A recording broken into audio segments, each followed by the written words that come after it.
It's day 125 on the Pacific Crest Trail for hiking home for shelter, and that's about all I have time to say because I'm running out of memory because we've been on trail outside of Wi-Fi for 8 days, I think.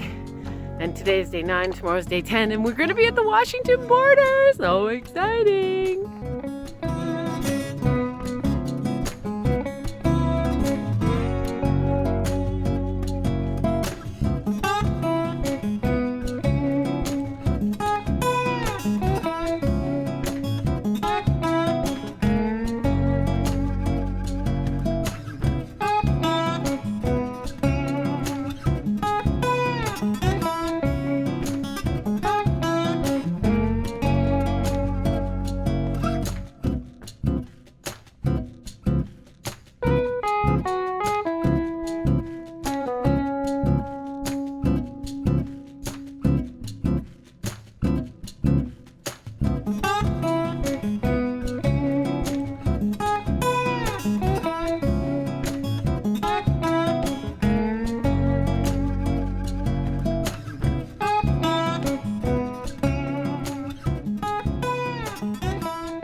Good morning, it's July 30th, Tuesday, July 30th on the Pacific Crest Trail.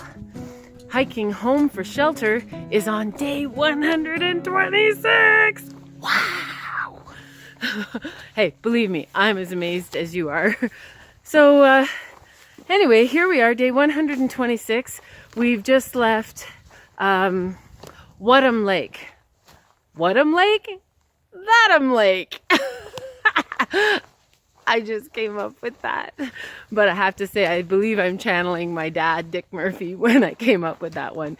I stopped Carol a little while ago and said, "Hey, Carol, what was the name of that lake we stayed at last night?" She said, "Wadham."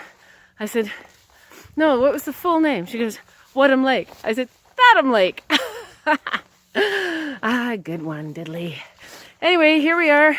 We've left Wadham Lake. It was really foggy and cold and windy and rainy, but that seems to have settled down and things are brightening up a bit, and we are very excited. Today's a special day. It's our last day on the trail in Oregon, and we are about to do about a 10-mile descent. Yes, 10 miles, the longest descent on the whole trail to the lowest point on the whole trail to Bridge of the Gods.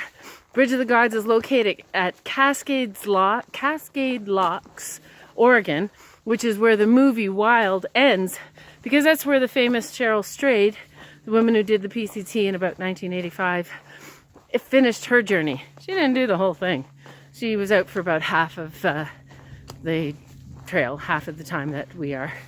And I just wanted to say thanks to everybody who has donated to Hiking Home for Shelter so far. We have topped 23,000. It's been 10 days since I've had internet, so it could be higher than it was. I can't name names, guys, and I'm really sorry that I can't, because I think there's probably over about 100 or more now, and I don't want to leave anybody out. Just know that I love each and every one of you for donating to those in need, especially my Royal LePage colleagues, and especially my family, and especially my friends. Okay, all of you. Thank you, thank you. And if you want to see who's donating, Royal LePagers, take a look at the list of names. You know most of them. Go to tinyurl.com/hiking home for shelter, and you'll see all those generous souls who have donated. The other side of it is those who have sponsored the expedition costs and specific equipment. If you go to gofundme.com/hiking home for shelter, you will see those who have sponsored some of the trek costs. It's been a little expensive, not to mention the loss of wages. So thank you very much to those who have sponsored the expedition. That's a very personal way to support me, and I really do appreciate you digging into your pockets to do that. And I hope you found the videos worth your investment, and the stories when I come home, of course. I do want to mention one person, Gerard Buckley of Mortgage Wellness. Gerard sponsored a supper at my mother's waterfront community, the only gated waterfront community in Collingwood, Rupert's Landing, before I left, and we raised over $1,000 from that supper. So thank you, Gerard.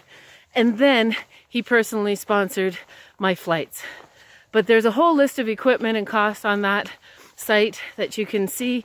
Still some items open for sponsorship. Some have been replaced and others will have to be replaced. I've got a big tear in the waist, what do you call it? I don't know, the waist strap of my pack, so I'm going to be calling Gregory when I get there. My pillow has a slow leak and it's driving me crazy. It's flat every morning and I need new shoes again, blah, blah, blah, blah. So thank you to those sponsors of equipment. It really, really helps a lot.